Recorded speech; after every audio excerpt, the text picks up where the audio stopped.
There's a moment in every conflict where everything could go in two completely different directions. Most people don't notice it, but once you do, you can't unsee it. It usually starts the same way. Someone challenges you. Maybe it's subtle, a comment, a tone, a look. Or maybe it's direct, a disagreement, a confrontation, a moment where you feel tested and almost instantly your mind starts moving. You want to respond. You want to explain. You want to defend yourself because deep down it feels like if you don't say something, you lose. I used to believe that. I thought power meant being articulate, being quick, being able to respond to anything, anytime. And for a long time, I played that game until one moment completely changed how I see everything. It wasn't dramatic. No shouting, no tension, just a quiet conversation that slowly turned into something else.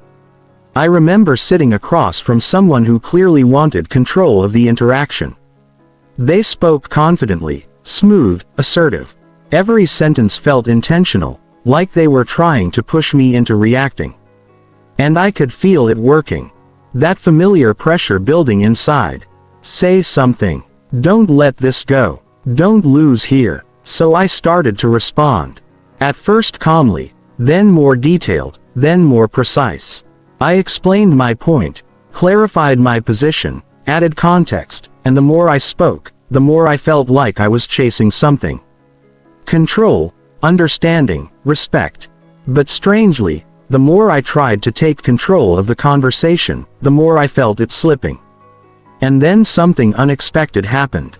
I stopped, not intentionally, not as a strategy, but just a pause. A few seconds of silence. And in that silence, everything changed. They kept talking. At first, still confident, then slightly faster, then a bit repetitive. Then they started over-explaining, then contradicting themselves. And I just sat there listening, watching, not interrupting, not correcting, not reacting. And for the first time, I saw something clearly. The more they spoke, the less control they had. Not because they were wrong, but because they were revealing everything. Their emotions, their intentions, their need to win. And me, I hadn't said anything new, but somehow the entire dynamic had shifted. That moment stayed with me because it forced me to question something I had always assumed was true. What if speaking isn't what gives you power, but what takes it away? We're taught that silence is weakness. That if you don't respond, you're passive. That if you don't defend yourself, you're losing. But real life doesn't reward the loudest person. It rewards the most controlled one. If you pay attention, you'll start to notice a pattern. In arguments, in meetings, in relationships, the person who talks the most is usually the one trying to regain control they've already lost. While the person who stays calm, who can sit in silence without rushing to fill it, quietly holds the power. Because silence does something most people underestimate. It creates pressure. It creates uncertainty. And most importantly, it forces the other person to reveal themselves. And that's where the shift happens. Not in what you say, but in what you choose not to say. Because here's the truth. Every time you react too quickly, you give away information. And every time you over-explain, you expose your need to be understood. Every time you rush to respond, you lose the ability to observe. And in any high-stakes situation, the person who observes more controls more.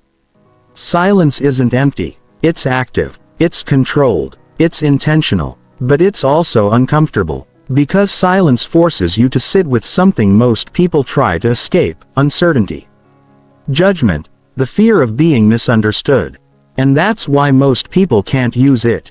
Not because they don't know how, but because they can't tolerate the feeling of not reacting. But the people who can operate differently, they don't rush to prove themselves.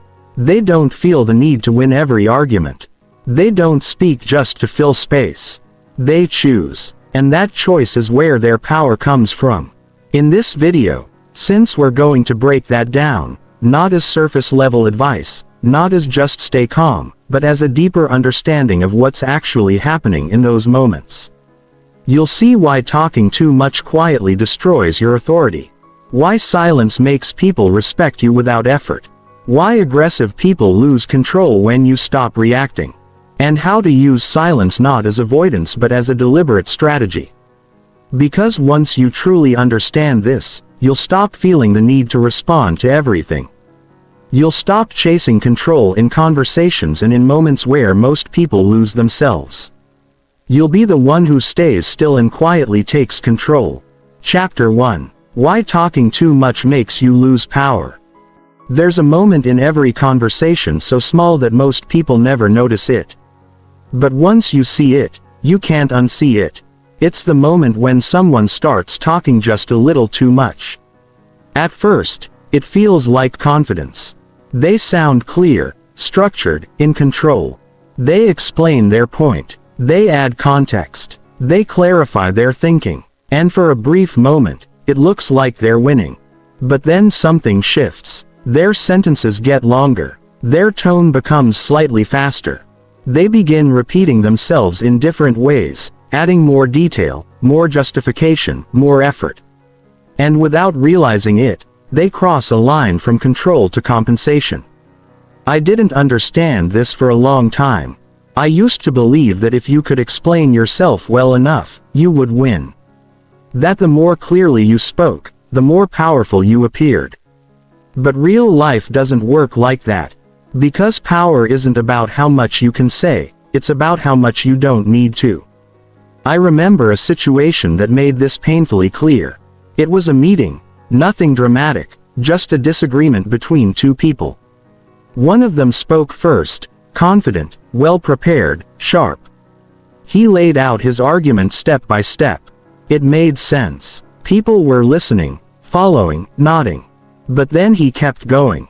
He added more explanation, more examples, more clarification. It was subtle, but something changed. The room didn't feel more convinced. It felt heavier, like he was trying too hard to make something stick. And that's when it became obvious. He wasn't just explaining anymore. He was trying to secure control. Then the other person spoke until more accurately. He didn't. He waited a few seconds of silence.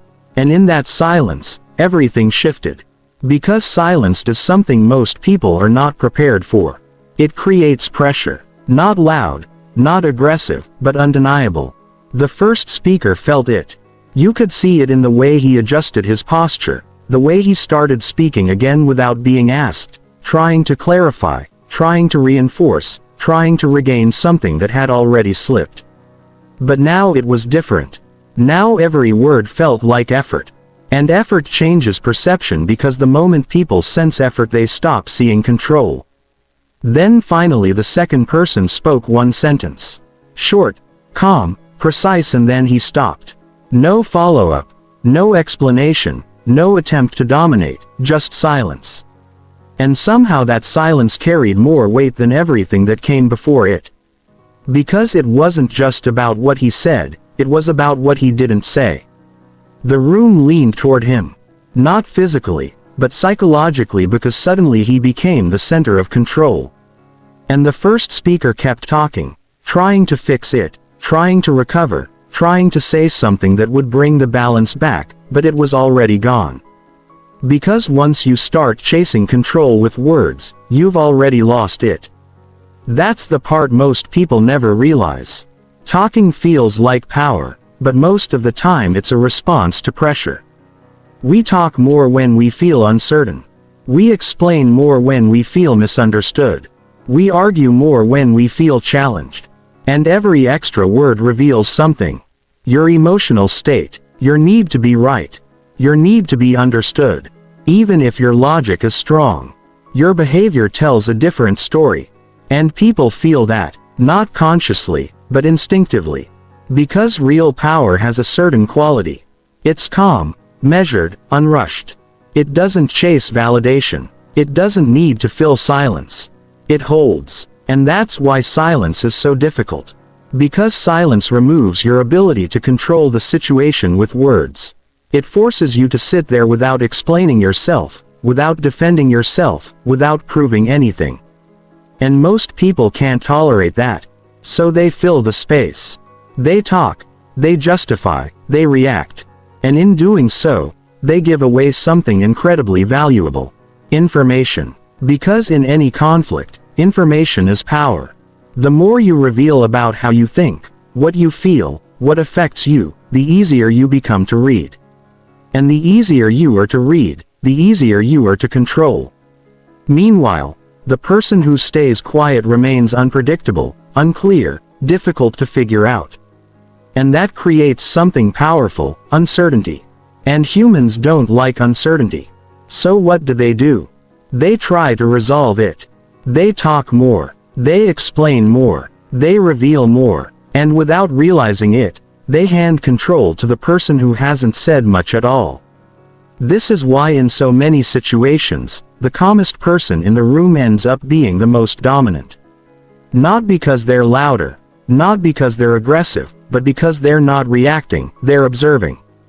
And that changes everything. Because the moment you stop reacting immediately, you create a space, a gap between what happens and what you choose to do next. And inside that gap is where control lies. Most people never use it. They go straight from emotion to reaction, challenge to response, discomfort to explanation. But the people who understand this, do something different. They pause, they watch, they let the other person continue. And in doing so, they gain something far more valuable than control in the moment. They gain clarity. They see patterns. They notice inconsistencies. They understand the emotional state of the other person, and by the time they speak they don't need many words because they don't need to convince. They just need to be precise. That's why the most powerful responses are often the shortest. Not because they're simple, but because they're intentional. No excess, no emotional leakage. No need to prove anything. Just clarity. And clarity doesn't need volume. If you start paying attention, you'll see this everywhere. In conversations where someone talks more but feels weaker. In arguments where someone explains more but loses ground. In meetings where the quietest person has the most influence. It's not random. It's a pattern. And once you see it, you can't ignore it because you'll recognize the exact moment when power shifts. Not when voices get louder. Not when emotions rise, but when one person starts talking just a little too much. And more importantly, you'll start to notice that moment in yourself, the urge to respond immediately, the need to clarify everything, the discomfort of silence. And that's where the real shift begins. Not when you learn to speak better, but when you learn to hold back with intention. Because silence isn't about saying nothing. It's about not saying what isn't necessary. And once you understand that, you stop trying to control conversations with words. You start controlling them with presence. And that's the difference between people who react and people who lead. Because at the end of the day, the person who talks the most is trying to regain control. And the person who can stay silent never loses it in the first place. Chapter 2. The Hidden Psychology of Silence in Conflict. There's something strange that happens the moment you stop speaking. People start revealing more than they intend to. Not because they choose to, but because silence creates a kind of pressure most people don't know how to handle. At first, it feels subtle, a pause in the conversation, a gap where words should be. And in that gap, something begins to build.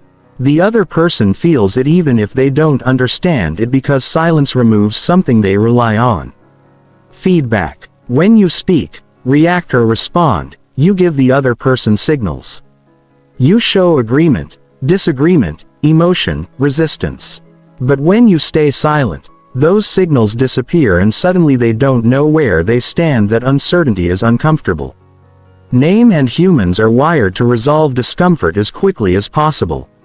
So what do? They fill the space. They talk more. They explain more. They reveal more. And without realizing it, they start exposing things they never planned to show. I once watched this happen in a conversation that on the surface looked completely normal. Two people discussing a decision. One of them was clearly trying to persuade the other. He started confidently, explaining his reasoning, outlining his logic, making it sound convincing. And the other person just listened. No interruption, no reaction, no immediate response. At first, it didn't seem like anything special, but then the silence stretched a few seconds longer than usual, and that's when things changed. The speaker adjusted his tone, added more explanation, then more detail, and then started addressing objections that hadn't even been mentioned. He began answering questions that were never asked. And that's when it became clear he wasn't just communicating anymore. He was trying to reduce uncertainty. But the more he tried, the more he revealed. His assumptions, his concerns, his hidden doubts, all of it came out. Not because he was forced to say it, but because silence made him feel like he had to. This is what most people don't understand about silence. It doesn't just make you look calm. It makes the other person talk. Because when there's no feedback, their mind starts filling in the gaps. They start asking themselves, do they agree? Did I say something wrong? Am I losing them? And instead of waiting for answers, they try to create them with more words, more explanation, more effort. And every time they do that, they give away more control. Because in any interaction, the person who reveals more gives the other person more to work with, more insight, more leverage, more understanding. While the person who stays quiet remains difficult to read, and that creates an imbalance, a quiet invisible imbalance where one side is exposing everything and the other side is observing everything. That's where the real shift happens. Not in what is said, but in what is revealed. Because silence changes the direction of attention. When you talk, people focus on your words. When you stay silent, they focus on themselves, their thoughts, their emotions, their uncertainty. And that's a powerful shift, because now they're no longer analyzing you. They're analyzing themselves. And the more they do that, the more unstable their position becomes. This is why silence often feels uncomfortable in conflict. Not because it's weak, but because it's unfamiliar. Most people are used to reacting. They expect tension to be met with tension, emotion to be met with emotion, words to be met with words. But silence breaks that pattern, clears throat, and when a pattern breaks, people lose their rhythm. They don't know what to do next. So they default to the one thing they always do. They talk. But now it's different. Now their words are not controlled. They're reactive, and reactive communication is where mistakes happen. Contradictions, over-explaining, emotional leakage, all of it starts to surface. And the person who stays silent sees it all. This is why silence is often mistaken for passivity, because it looks like you're doing nothing. But in reality, you're doing something far more powerful. You're observing. You're collecting information. You're allowing the other person to show you exactly who they are without interrupting the process. And once you see that, you start to realize something important. You don't need to force control in a conversation. You can let it come to you by simply not interfering too early. Because every time you react immediately, you interrupt the natural flow. You stop the other person from revealing more. You cut off information that could have been useful. But when you stay silent, you let the process unfold. And that's where the advantage is built. Slowly, quietly, but very clearly. The person who speaks less understands more, and the person who understands more controls more. This doesn't mean you never speak. It means you become intentional about when you do. Because once you understand the psychology behind silence, you stop seeing it as empty space. You start seeing it as a tool, a way to shift pressure, a way to gather information, a way to let the other person move first while you stay still. And in high-stakes situations, that difference matters, because the person who moves first often reveals their position, while the person who waits gets to choose how to respond. And that choice is where real power begins. So the next time you find yourself in a tense conversation, notice the urge to respond immediately. Notice the discomfort of silence. And instead of rushing to fill it, hold it just for a moment longer than feels natural. And watch what happens. Because more often than not, the other person will do exactly what silence makes people do. They will start to reveal themselves. And in that moment, without raising your voice, without saying more, you will have already gained something far more valuable than control. You will have gained understanding. And understanding is what allows you to choose your next move with precision. Because silence doesn't just change the conversation. It changes the position you hold inside it. And once you experience that shift, you'll never see silence the same way again. Chapter 3. Why silence makes you instantly more respected. There's something almost unfair about the way people perceive silence. Two people can say the exact same thing, but the one who speaks less is often taken more seriously.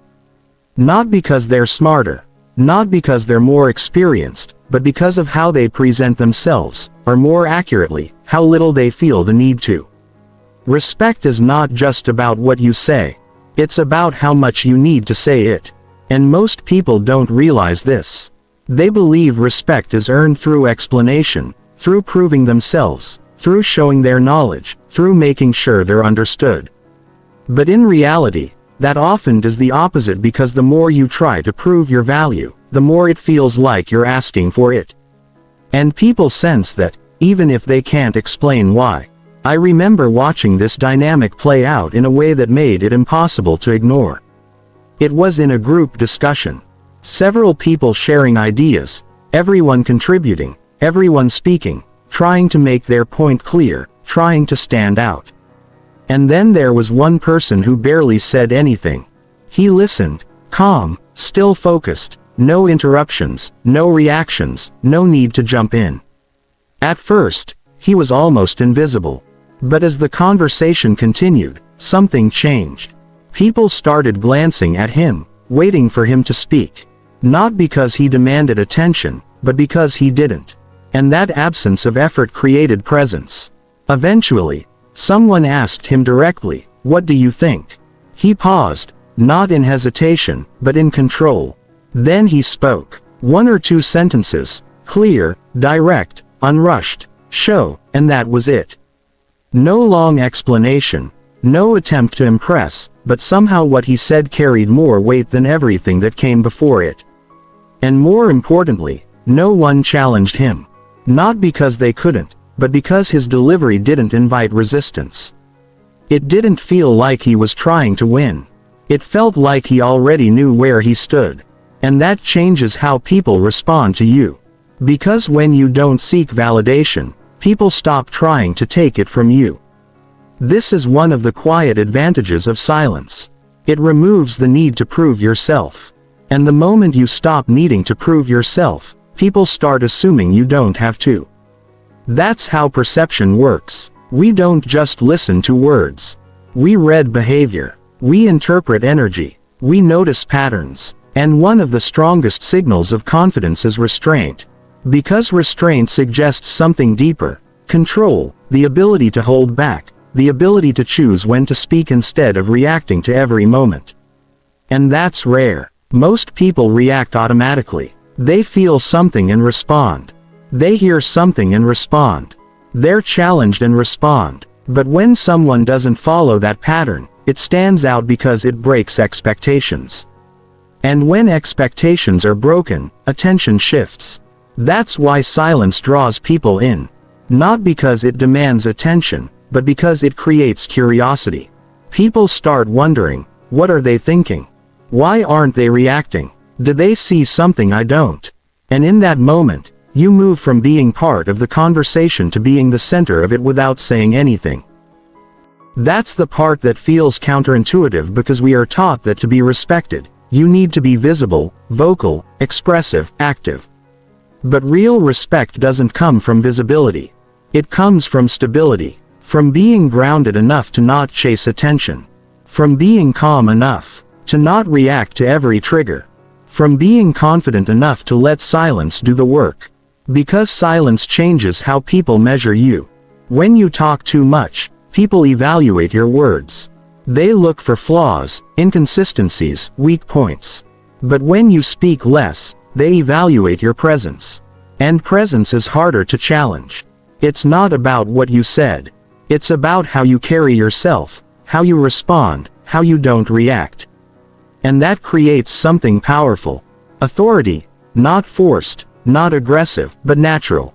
Because authority doesn't come from dominating conversations. It comes from not being dominated by them. And silence plays a key role in that, because silence shows that you're not controlled by the moment. You're not pulled by every emotion. You're not pressured into responding. You choose. And choice is what people respect. Not perfection, not intelligence, but control. If you think about the people you naturally respect, you'll start to notice a pattern. They don't rush to speak. They don't feel the need to explain everything. They don't react impulsively. They take their time. They choose their words carefully.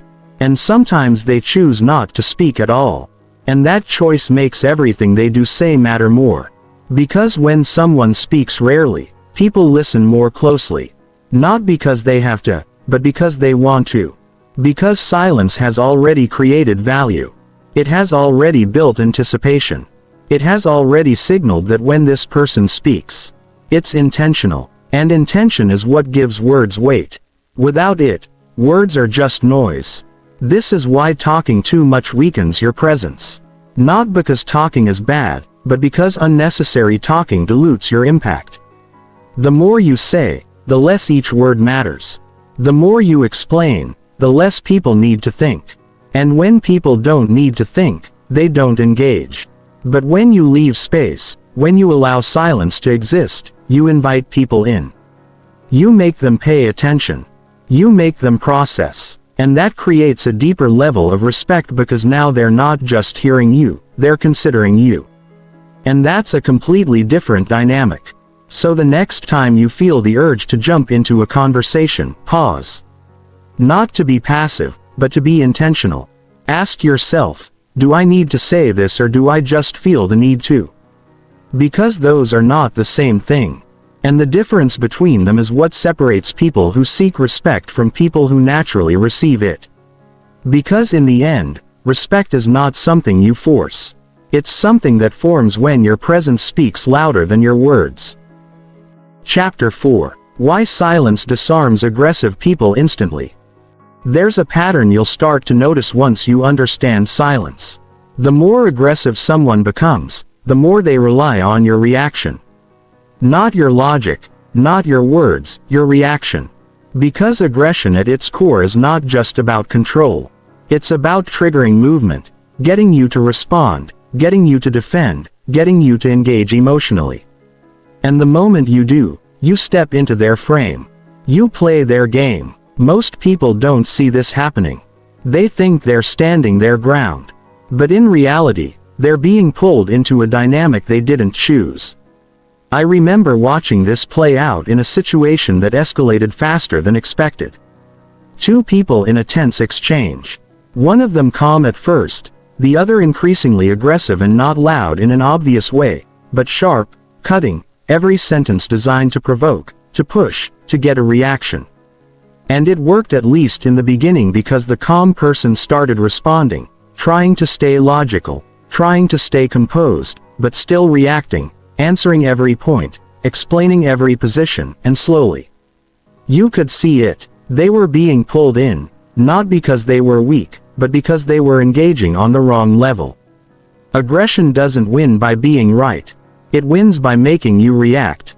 Because once you react emotionally, your clarity drops, your control weakens, your responses become faster but less precise. And that's exactly where aggressive people have the advantage until something changes. In that moment, it did. The calm person stopped. No explanation, no defense, no immediate response. Just silence. And at first it felt strange, because the pattern broke. Aggression expects resistance. It expects pushback. It expects something to push against. But when there's nothing there, it loses direction. The aggressive person spoke again. Same tone, same pressure.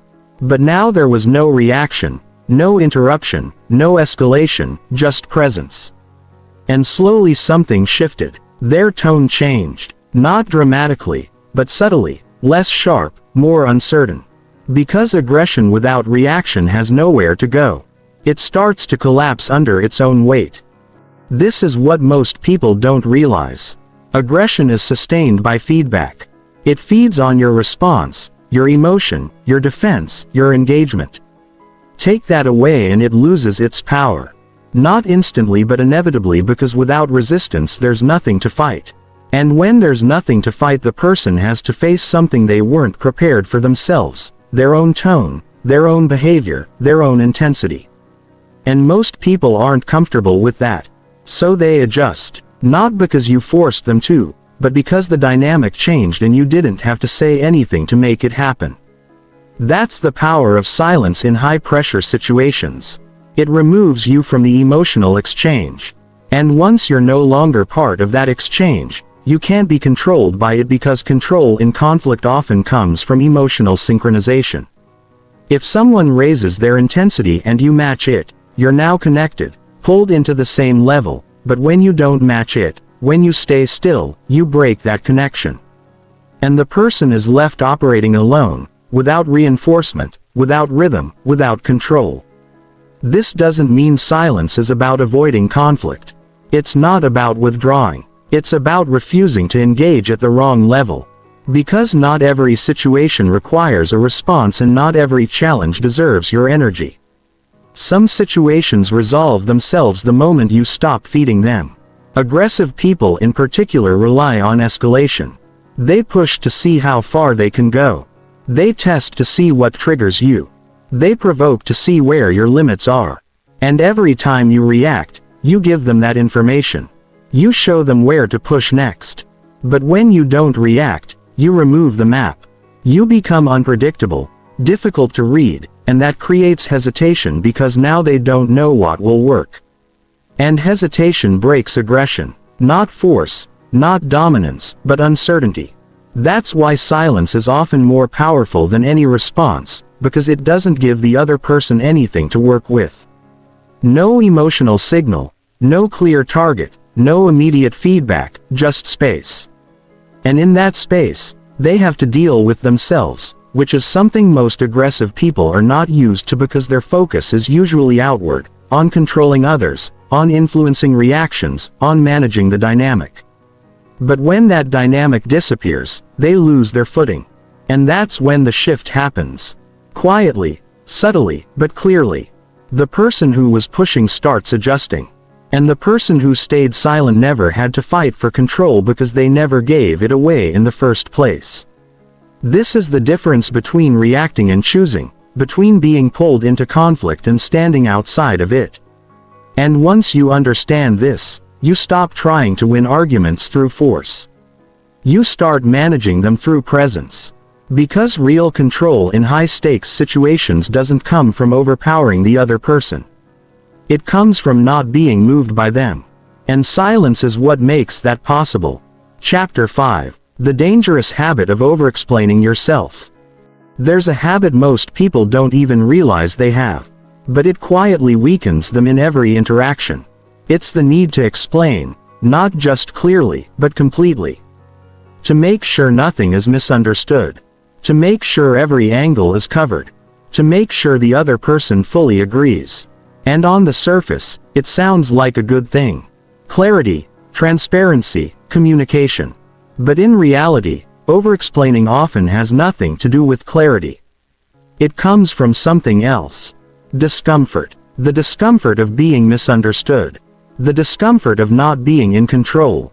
The discomfort of silence. So instead of sitting in that discomfort, most people try to fix it with more words. I remember noticing this in a conversation that seemed completely normal.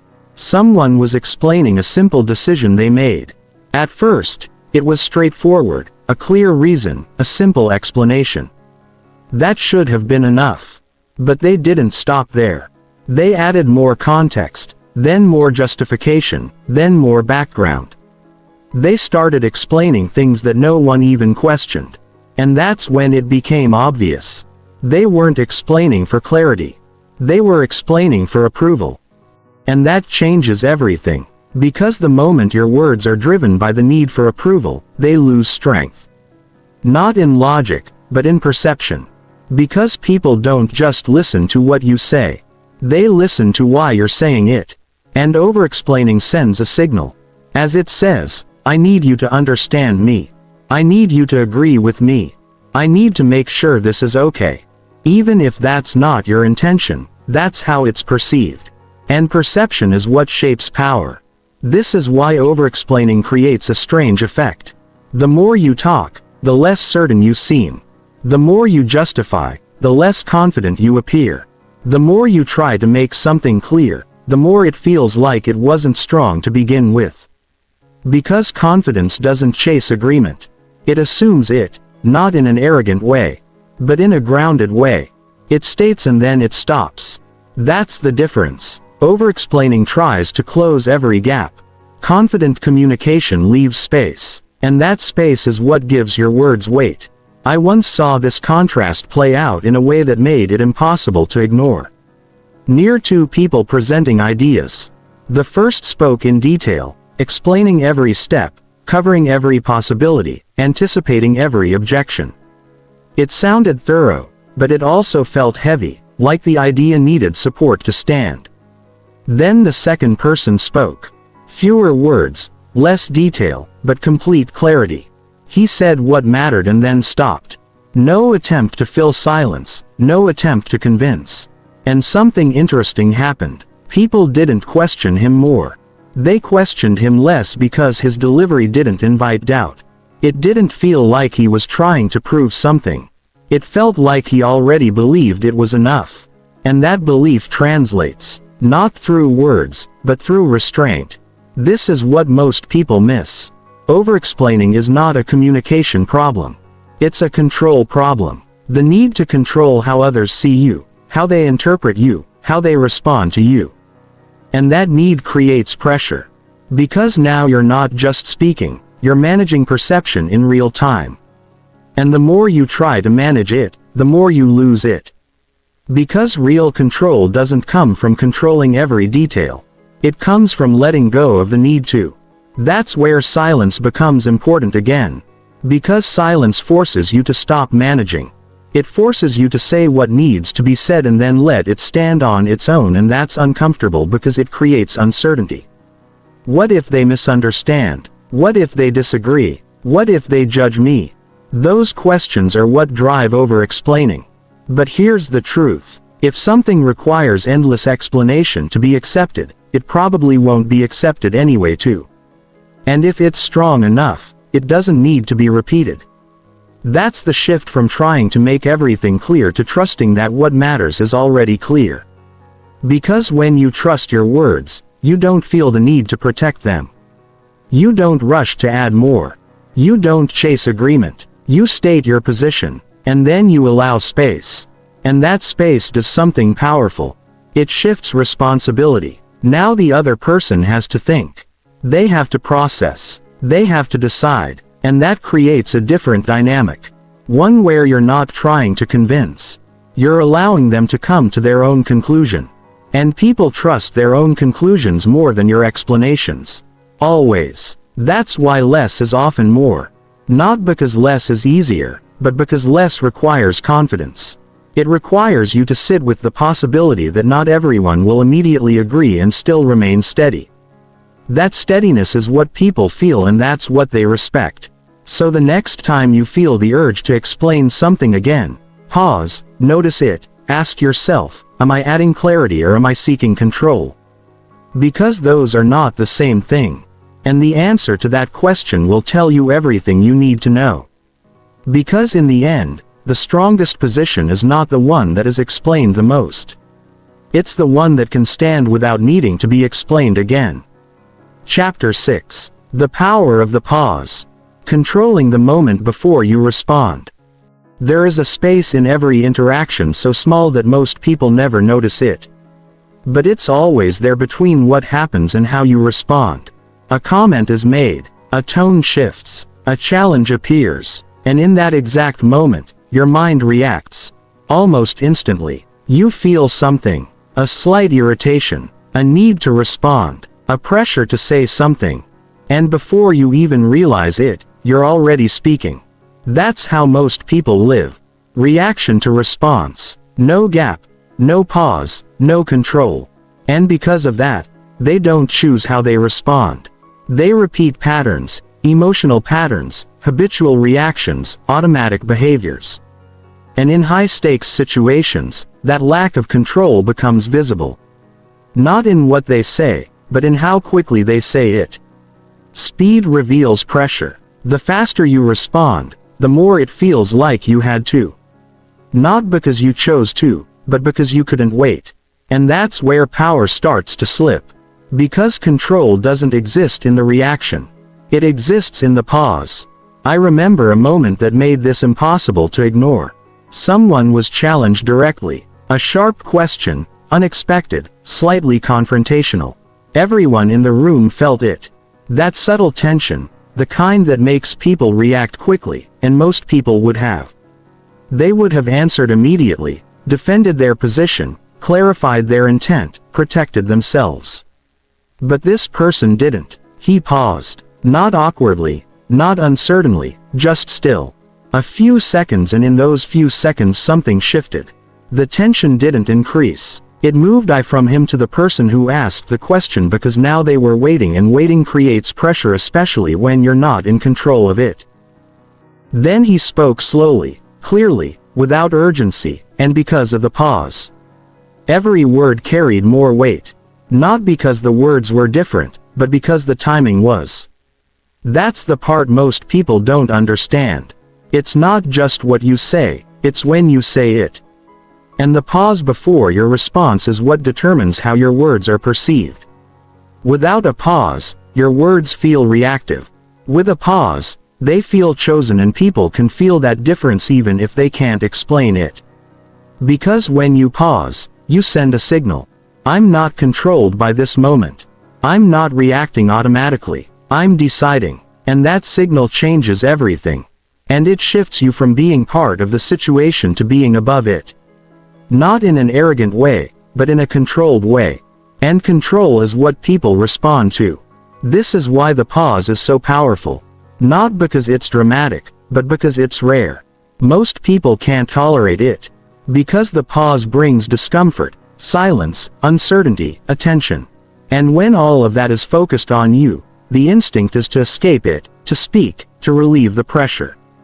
But the moment you rush to relieve that pressure, you give it power over you. You show that you needed to respond, that you couldn't hold the moment. And once again, control slips. But when you hold the pause, even for just a few seconds, you reverse the dynamic.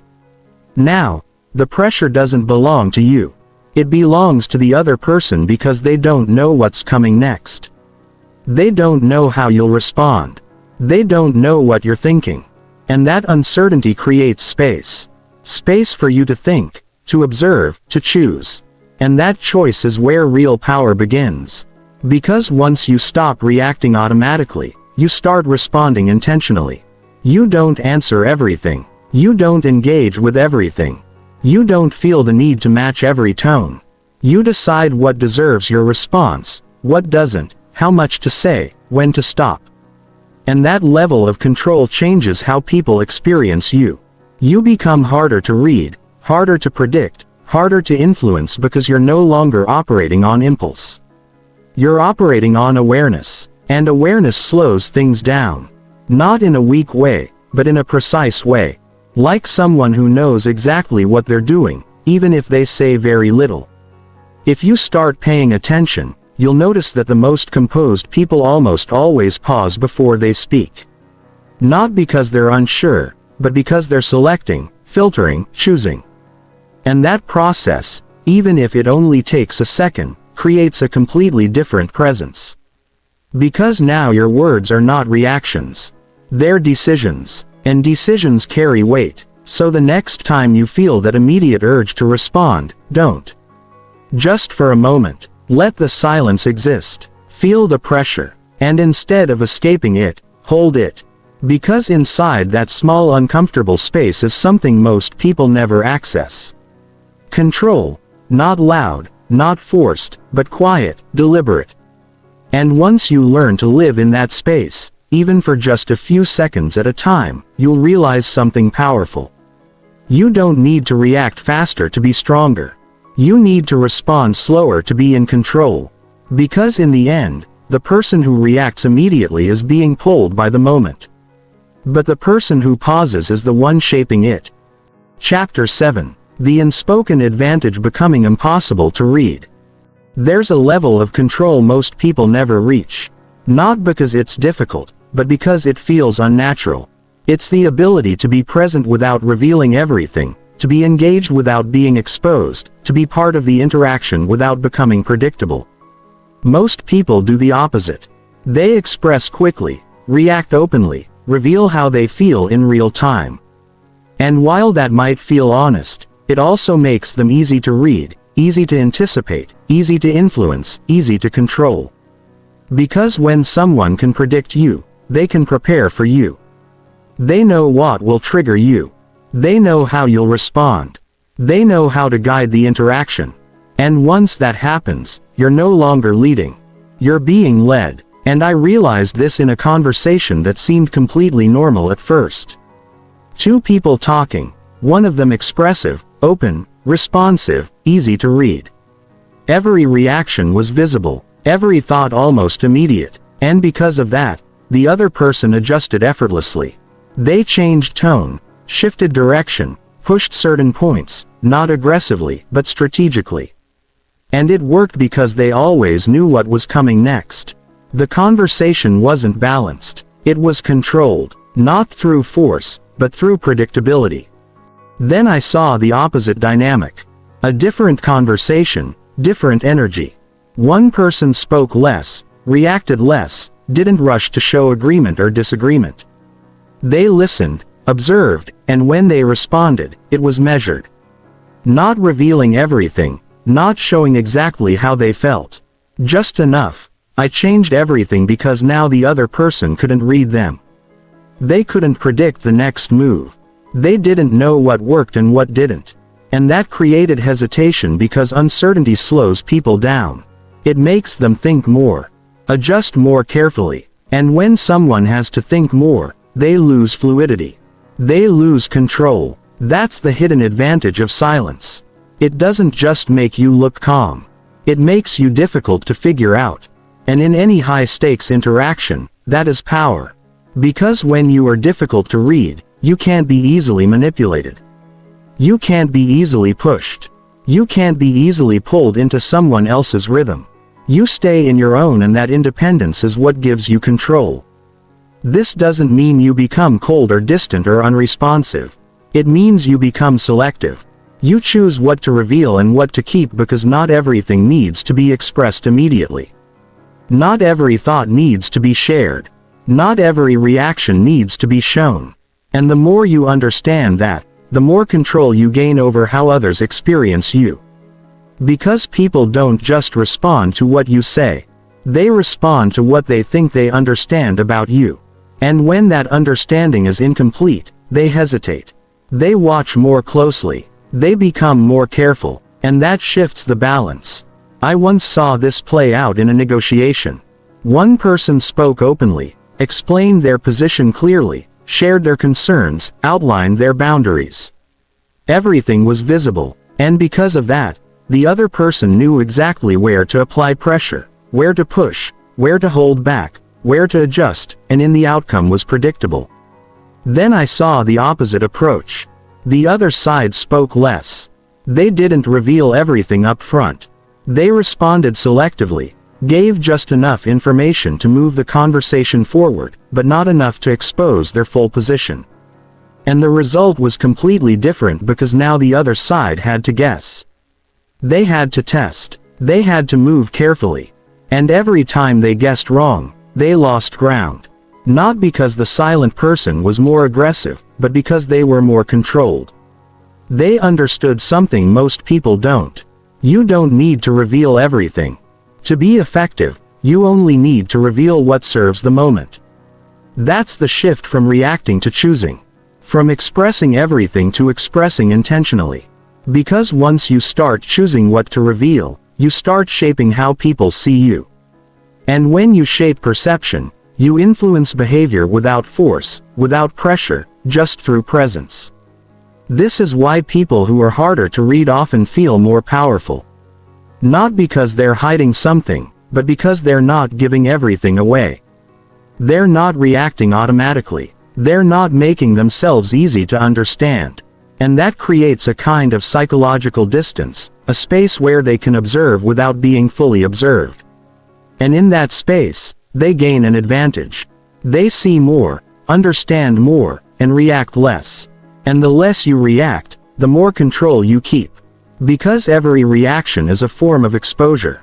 And every exposure reduces uncertainty. But when you limit that exposure, you maintain that uncertainty. And uncertainty is what keeps you in control. So the next time you're in a conversation, notice how much you're revealing, not just in your words, but in your reactions, your tone, your expressions, your timing. And ask yourself, am I choosing this or is it automatic? Because that difference is what separates people who are easy to influence from people who are not. Because in the end, the person who reveals everything gives away control. But the person who reveals just enough keeps it. Chapter 8. Becoming the person who no longer needs to react. There's a point where all of this stops being a technique and becomes who you are. Not something you try to remember. Not something you force in the moment, but something that feels natural, effortless. Because at the beginning, silence feels like a strategy. You remind yourself to pause. You hold back your words. You resist the urge to react. And it takes effort because you're going against a pattern, a lifetime of reacting quickly, explaining everything, filling every silence. But over time, something changes. You stop seeing silence as something you use and start experiencing it as something you are comfortable with. And that changes everything because now you're not holding back. You simply don't feel the need to respond the way you used to. But I remember noticing this shift in a way that felt almost strange. A situation that normally would have triggered a reaction, a comment that in the past I would have responded to immediately, explained, defended, clarified. But this time, nothing happened. Not because I was suppressing it, but because the urge wasn't there. And that's when it became clear the real power isn't in controlling your reaction. It's in no longer needing one. That's the difference. Control is effort, but transformation removes the effort entirely. Because when you no longer feel the need to react, you're no longer controlled by the situation. And that's where true stability comes from. Not from discipline alone, but from a deeper understanding. You begin to see things differently. You realize that not every comment matters. Not every challenge is real. Not every situation deserves your energy, and that awareness filters everything before it even reaches your response. So instead of reacting and then trying to control it, you simply don't engage at that level. And that's a completely different kind of power because now you're not managing your behavior in real time. You've changed the way you perceive the moment itself. And perception is what drives everything. If you see something as a threat, you react. If you see something as neutral, you observe. If you see something as irrelevant, you ignore. So, the real shift isn't in your words, it's in how you interpret what's happening. And once that changes, your behavior follows naturally. That's why the people who seem the most composed don't look like they're trying. They're not constantly reminding themselves to stay calm. They're not forcing silence. They've simply reached a point where reacting feels unnecessary. And that's what makes them difficult to move, difficult to provoke, difficult to influence. Because they're not operating from impulse. They're operating from clarity. And clarity simplifies everything. You don't need to win every conversation. You don't need to prove every point. You don't need to respond to every challenge. You choose what matters and let the rest pass. And that choice creates a sense of freedom because now you're not constantly pulled into interactions. You're not reacting to every shift in tone. You're not giving your attention away so easily. You keep it, and attention is one of the most valuable forms of control you have. Where you place it determines how you experience everything.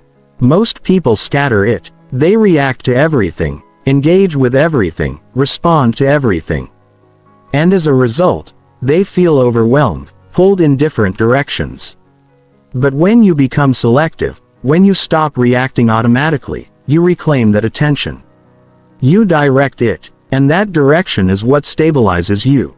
So instead of being shaped by your environment, you begin to shape how you experience it. And that's when silence becomes something deeper. Not just a tool in conversation, but a reflection of your internal state. Calm, grounded, unmoved. And from that place, your words become more intentional, more precise, more impactful because they are no longer driven by emotion. They're chosen. And people feel that difference. They may not be able to explain it, but they recognize it because it's rare. Most people are reactive. Most people are predictable. Most people are easy to influence. But when someone isn't, it stands out. And that's what creates presence. Not loud, not forced, but undeniable because it's consistent. You respond when it matters. You stay silent when it doesn't. You don't chase control. You hold it. And over time, that becomes your identity. Not someone who reacts but someone who chooses. And once you reach that point, something interesting happens. You stop trying to manage every interaction. You stop analyzing every response. You stop questioning whether you said the right thing because you trust your presence. You trust your judgment. You trust your silence. And that trust removes the need to overcompensate. You don't speak to prove. You don't explain to secure. You don't react to protect. You simply exist with control. And from that place, everything becomes easier. Conversations become clearer. Conflicts become simpler. Decisions become faster. Not because the world changed, but because you did. Because in the end, the goal isn't to master silence as a technique. It's to become the kind of person who no longer needs to react to everything. And when you reach that point, you realize something powerful. Silence was never about saying less. It was about needing less. Less validation, less control, less reaction. And in that reduction, you gain something most people spend their lives chasing. Real control. Quiet, stable, unshakable. And once you have that, you don't need to show it because it shows itself. There's a moment after you understand all of this where something shifts inside you. Not loudly, not dramatically, but quietly. You start seeing conversations differently. You start noticing things you never noticed before. The way people rush to respond, the way they overexplain, the way they react without even realizing it. And more importantly, you start noticing it in yourself. The urge to speak too quickly. The need to clarify everything. The discomfort of silence. But now there's a gap, a small space between the impulse and the action. And in that space, you have a choice. That's what all of this was really about. Not silence as a trick, not silence as a tactic, but silence as awareness. The awareness to pause, to observe, to choose. Because once you have that, everything changes. You stop giving your energy away so easily. You stop reacting to things that don't matter. You stop trying to control every interaction. And instead you become someone who moves with intention. Someone who doesn't need to fill every silence. Someone who doesn't need to win every argument. Someone who doesn't need to prove their value in every moment. And that is where real power begins. Not in what you say, but in what you no longer feel the need to say. Because the truth is most of life's conflicts are not won through words. They're won through control. Control of your attention, control of your emotions, control of your response. And silence is what gives you access to all three. It allows you to step back instead of stepping in too quickly. It allows you to see clearly instead of reacting blindly. It allows you to choose instead of being pulled. And that choice is what separates people who are constantly affected by the world from those who remain steady within it. You don't need to become someone else to apply this. You don't need to be colder or more distant or less expressive. You just need to become more intentional. Speak when it matters. Pause when it doesn't. Observe before you respond. And slowly you'll start to feel it. A different kind of presence. Less reactive, less pressured, less controlled by the moment, more grounded, more aware, more in control. And people will feel that too. Not because you tell them, but because of how you show up, calm, measured, unshaken. And in a world where most people are constantly reacting, that stands out quietly, powerfully. So the next time you find yourself in a moment that feels tense or uncertain or emotionally charged, remember this. You don't have to respond immediately. You don't have to explain everything. You don't have to prove anything. You can pause. You can observe. You can choose. And sometimes the most powerful thing you can do is nothing at all. Because in that stillness, you're not losing control. You're holding it. And once you understand that silence stops feeling uncomfortable, it starts feeling like home. If this changed the way you see your own reactions even slightly, then take that with you. Apply it, notice it, practice it in small moments. Because the more you do, the more natural it becomes. And over time, you won't need to remind yourself anymore. It will simply be who you are. Someone who doesn't react to everything. Someone who doesn't need to speak to be heard. Someone who carries control without effort. And that kind of presence doesn't need attention. It creates it quietly, naturally, effortlessly. If you found value in this, stay with it. Because this is just the beginning. And the deeper you go, the more you'll realize something most people never do. Power was never about saying more.